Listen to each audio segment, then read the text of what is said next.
y acá me quedo. Ahí está. Bueno, Dale. el movimiento feminista y de mujeres de América Latina fue colocando en el calendario aquellas fechas que significaban la defensa de un derecho para las mujeres o aquellas conquistas que permitieron esos derechos.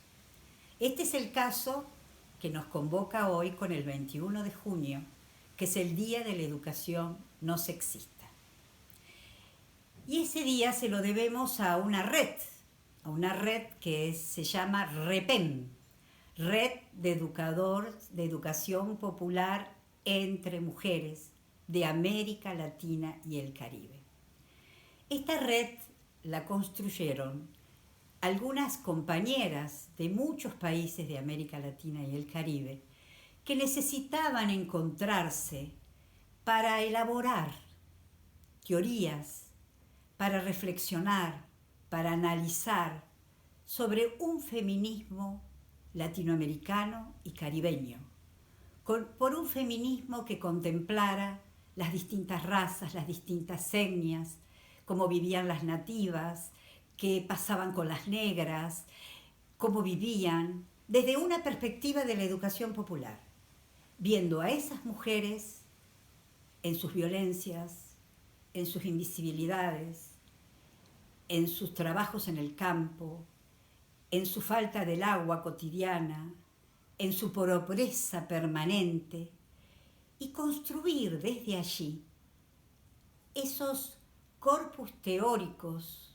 muy nuestros, muy latinoamericanos y del Caribe, que significaban un avance para entender que teníamos una construcción propia.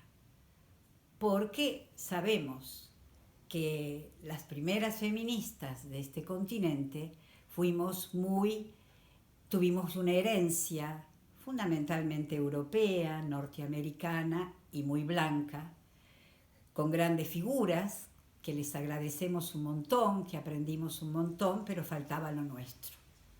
Es así que la REPEM, al comienzo de los 80, se convoca y se concreta 3 ejes fundamentales.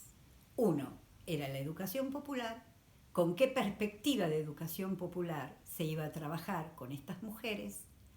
La educación no sexista e inclusiva era el segundo eje, y el tercero era educación popular y feminismo.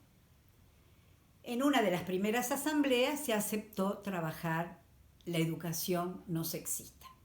Y para eso se declaró toda una década, del 89 hasta el 99. Esa década fue muy fructífera. Hubo grandes debates, grandes encuentros regionales, nacionales, continentales, sistematización de experiencias, análisis con estas mujeres que eran las sujetas de estos trabajos, libros, folletitos, técnicas de educación popular que posibilitaban ver de qué forma poder hablar, trabajar, instrumentar distintas estrategias educativas. Fue una década muy, muy interesante. Y al terminar esa década, en el 99, se le puso la frutillita del postre llamando a un concurso de cuentos infantiles no sexistas. Y ahí se hizo esa convocatoria, no solamente a los establecimientos educativos, sino a toda la ciudadanía de todo el continente y el Caribe, a todos. Llegó a todas partes esa convocatoria.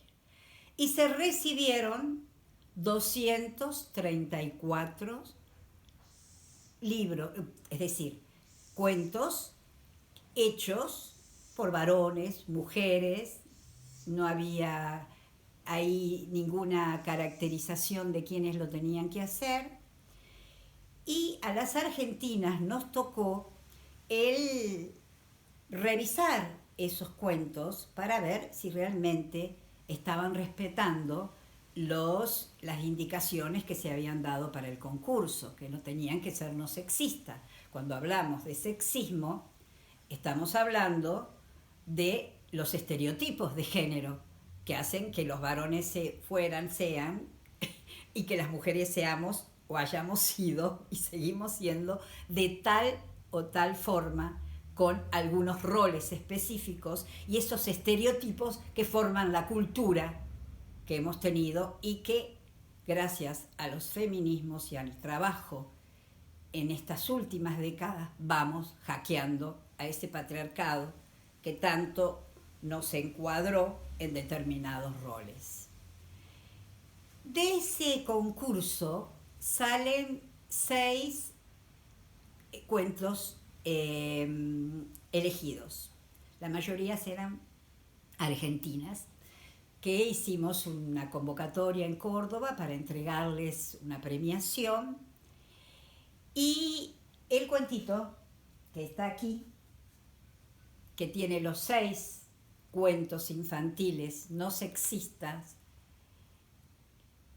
en el 90 se define quiénes iban a ser los que íbamos a estar en la última, diríamos, asamblea del 90, donde íbamos a analizar todo el trabajo como balance realizado en el continente, en América Latina y el Caribe, y buscar para la otra década la próxima elección del eje a trabajar.